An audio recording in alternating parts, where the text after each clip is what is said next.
नमस्कार मित्रांनो, आता मी श्री क्षेत्र नारायणगड इथे आहे। ही धाकली पंढरी म्हणतात आणि जसं पंढरपूरला सगळे आपले भाविक जात असतात तसंच हे नारायणगड आहे। आणि तुम्ही एकंदरीचं बांधकाम पाहिलं तर एका किल्ल्यासारखंच आहे। किल्ला हा फारसी शब्द आहे मित्रांनो, आणि गड हा शुद्ध मराठी शिवाजी महाराजांनी आपल्याला दिलेला शब्द आहे, म्हणून याला गड म्हणायचं। आणि गडासारखंच हे बांधकाम आहे, तुम्हाला पूर्ण मी दाखवतो। पश्चिम महाराष्ट्रातील किंवा कोकणातील विदर्भातील मराठी माणसांना हे माहीत नसेल, हे माहीत व्हावं असा आमचा हा उद्देश यातला। तुम्ही संपूर्ण बांधकाम जर बघितलं तर हे असं घडीव दगडामध्येच आहे आणि पूर्ण शिवकालाशी संबंधित असं तुम्हाला दिसेल, म्हणजे इतिहासात आल्यासारखं तुम्हाला वाटेल।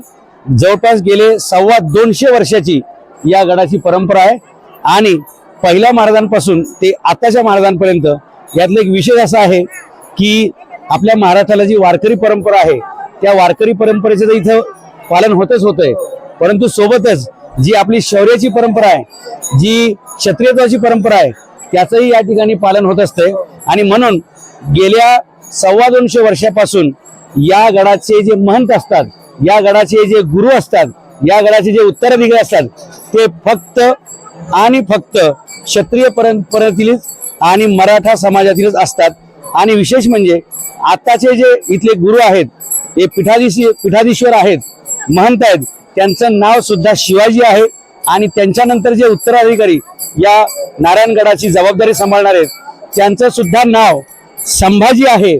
त्यामुळे शिवाजी संभाजी या नावामधून सुद्धा तुम्हाला बरंच काही घेता येईल। आणि शाहू महाराजांची जी इच्छा होती की मराठ्यांना एक छात्र जगद्गुरू असला पाहिजे, क्षत्रियांचा मराठ्यांचा एक स्वतःचा जगद्गुरू असला पाहिजे, मला वाटतं ती शाहू महाराजांची इच्छा, शाहू महाराजांचं जे स्वप्न किंवा शाहू महाराजांचा ती भावना ज्या ठिकाणी पूर्ण होताना आपल्याला दिसेल ती म्हणजे हे श्री क्षेत्र नारायणगड आहे।